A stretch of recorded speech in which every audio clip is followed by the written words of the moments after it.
இப்போ நீங்க ஸ்க்ரீன்ல பார்க்குறது நமக்கு வந்த கமெண்ட்ஸ். அதாவது இந்த நியூஸ்ல அந்த விசா அப்ளை பண்ணும்போது, அவங்களுக்கு இது இந்தியா எலிஜிபிள் இல்ல அப்படின்றது பசிபிக் ஐலேண்ட் மட்டும் தான் இருக்கு அப்படின்றது வந்திருக்கு அப்படின்னு சொல்லியிருக்காங்க. நீங்க ரொம்ப அவசரப்படுறீங்க. அதாவது ஃபர்ஸ்ட்டு நீங்க வந்து டேட் அனௌன்ஸ் பண்ணியிருக்காங்களா அப்படின்றத நான் சொல்லவே இல்ல. முன்னாடி போட்ட பதிவிலயும் சொல்லியிருக்கேன். டேட் இன்னும் அனௌன்ஸ் பண்ணலங்க அப்படின்றத நான் தெளிவா சொல்லியிருக்கேன் நானு. டேட் அனௌன்ஸ் பண்ணும்போது நான் உங்களுக்கு அனௌன்ஸ் பண்றேன்றத ரொம்ப தெளிவா, கிளியரா அப்டேட் பண்ணியிருக்கேன். டேட் அனௌன்ஸ் பண்றதுக்கு முன்னாடி அப்ளை பண்ணது உங்க தப்பு. 2வது ஜெனரல் கேட்டகரில நீங்க அப்ளை பண்ணியிருந்தீங்க அப்படின்னா, டெஃபினட்டா இந்தியா எலிஜிபிள்னு வந்திருக்கும். நீங்க ஸ்பெசிஃபிக்கா வந்து அந்த ஆர்ஐசில போயிட்டு நீங்க வந்து சூஸ் பண்ணி அப்ளை பண்ணது தான் அந்த இடத்துல தப்பு நடந்திருக்கு.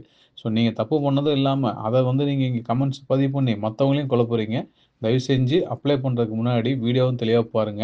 அதில குடுக்கப்பட்டிருக்கக்கூடிய வெப்சைட் லிங்கையும் தெளிவா பாருங்க. அதெல்லாம் பார்த்துட்டு அதுக்கப்புறம் போய் அப்ளை பண்ணுங்க. ஏன்னா நீங்க தவறா கருத்து பதிவு பண்ணும்போது, அது மத்தவங்களுக்கு நெகட்டிவ் வந்து ஆட்டோமேட்டிக்கா கொண்டு போறீங்க. அது பண்ண வேண்டாம் அப்படின்றதுக்காக தான் இந்த அப்டேட்.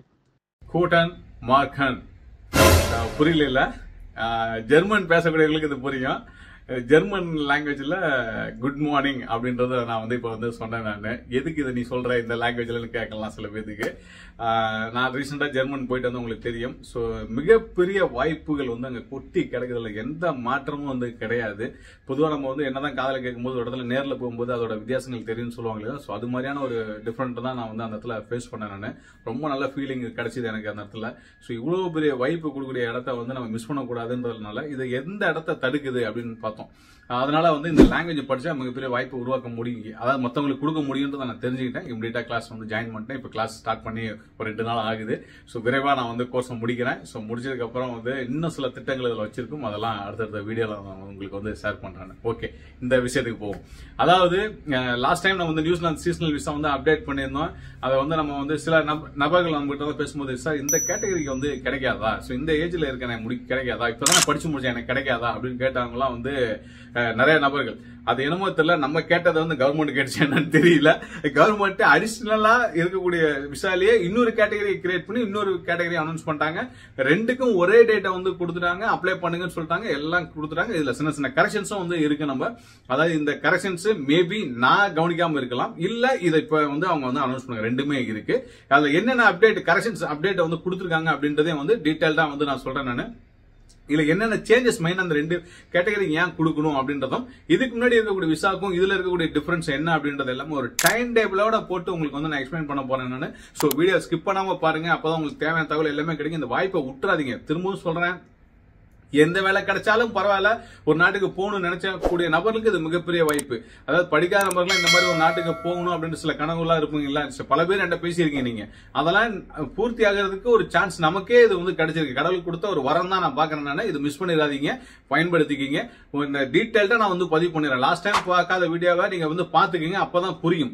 அந்த வீடியோ பார்க்காம இந்த வீடியோ பார்த்தா டெஃபினட்டா உங்களுக்கு வந்து புரியாது. ஏன்னா அதுலயே பல விஷயங்கள் சொல்லிட்டாங்க. ஆனா சொன்ன விஷயத்தை திருப்பி சொல்றதுக்கு எனக்கு விருப்பம் கிடையாது. அதனால அந்த வீடியோ பார்க்காதவங்க அந்த வீடியோ பாருங்க, அப்பதான் உங்களுக்கு வந்து புரியும். ஓகே, நிகழ்ச்சிகளை போறதுக்கு முன்னாடி அன்பு ஒருவருக்கு நன்றி கலந்த வணக்கத்தோட நான் உங்கள் நம்ம தினேஷ். எப்படி இருக்கீங்க? நல்லா இருக்கீங்களா? சாப்பிட்டீங்களா?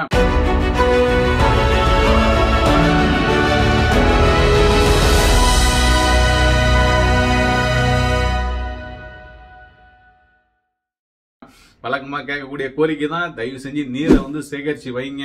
நீரை சேகரிக்கிறது அனாவசியம் நினைச்சீங்க அப்படின்னா மிகப்பெரிய பாதிப்பை நம்ம வரக்கூடிய மக்களுக்கு வந்து, அதாவது சங்கதிகளுக்கு வந்து உருவாக்குறோம் அப்படின்றத மட்டும் மனசு வச்சுங்க. அதை நம்ம செய்ய வேண்டாம். முடிஞ்ச அளவுக்கு நீரை வந்து சேகரிச்சு வைங்க.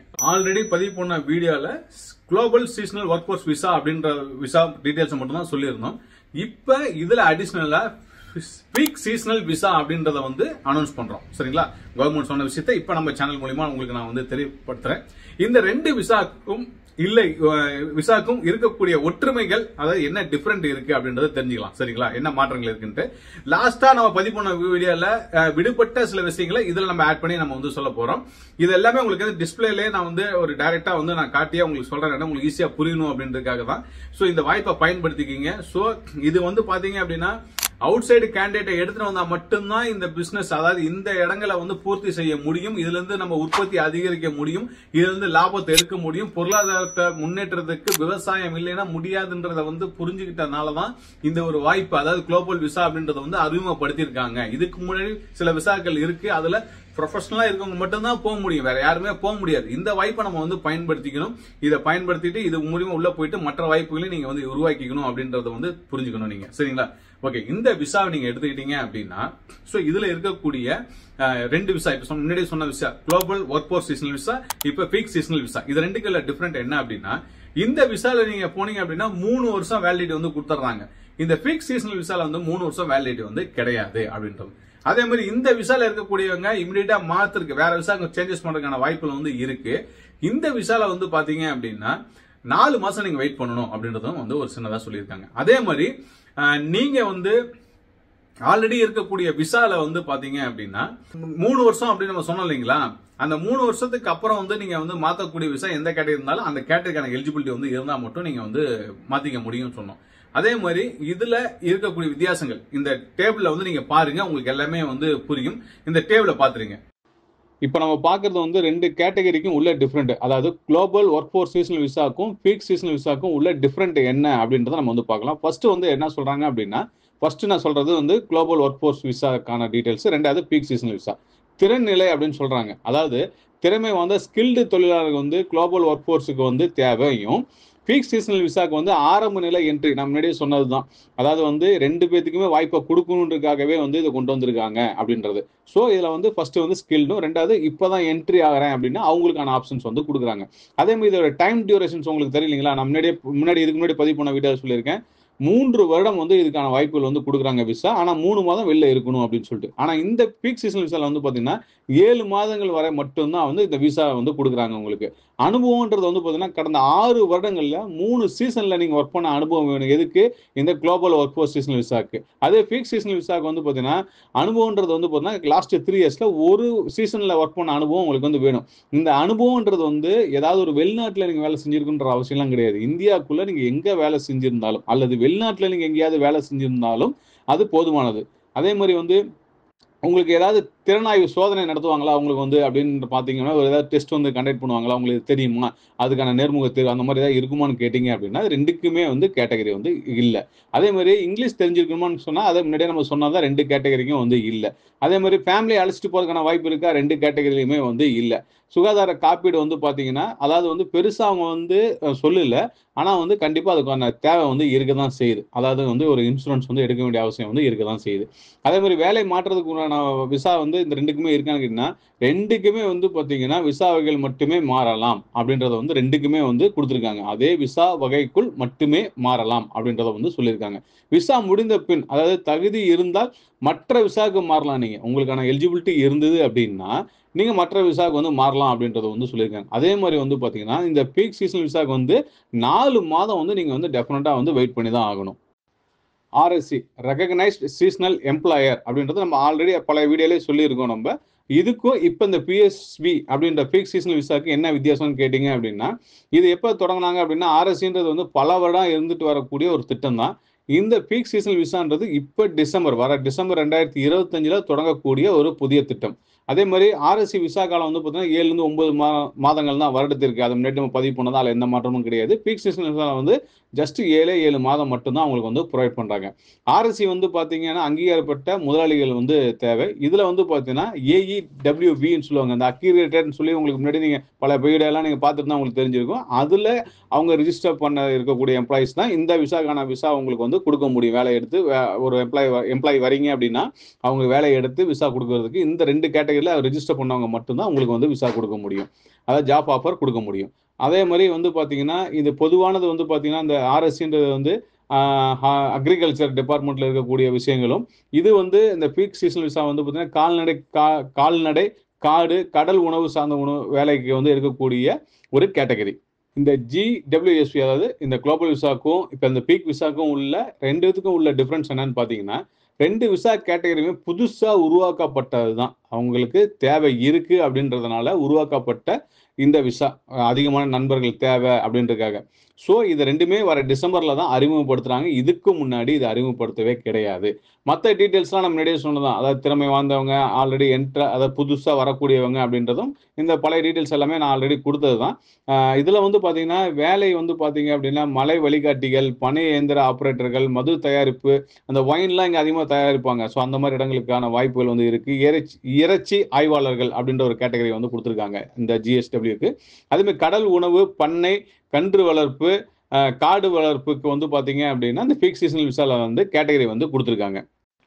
இதுல இருக்கக்கூடிய ஒற்றுமைகள் அப்படின்றது வந்து பார்த்தீங்க அப்படின்னா, மெயினா வந்து பார்த்தீங்கன்னா, லேபர் கேட்டகரிக்கு தான் வந்து எடுக்குறாங்க. மத்த இதெல்லாம் வந்து சின்ன சின்ன டிஃபரன்ஸ் இருக்கு. 3 வருஷம், 7 மாதம் அப்படின்றத எக்ஸ்பீரியன்ஸ் எவ்வளோ இருக்கணும்னு சொல்றதெல்லாம் வந்து ஸோ மெயினா வந்து ஒவ்வொரு டேபிள்லயும் வந்து பார்த்தீங்க, அதாவது ஒப்பீடுலயும் வந்து பார்த்தீங்கன்னா, அந்த வேலையோட எண்ணிக்கைகள் வந்து அதிகரிச்சுக்கிட்டே இருக்குது. நீங்க குறிப்பா அத தான் வந்து நோட் பண்ணணும். இப்ப இதுல வந்து பார்த்தீங்க அப்படின்னா, மது தயாரிப்பு நிபுணர், அதாவது வந்து அதுல ஆல்ரெடி ஏதாவது ஒரு கண்ட்ரில ஒர்க் பண்ணீங்க, இல்ல இந்தியால நீங்க ஒர்க் பண்ண எக்ஸ்பீரியன்ஸ்லாம் இருக்கு அப்படின்னும்போது, நம்ம மேற்கோள் காட்டலாம். இந்த மாரி நான் இதுலலாம் எக்ஸ்பீரியன்ஸ் இருக்கு அப்படின்றத வந்து.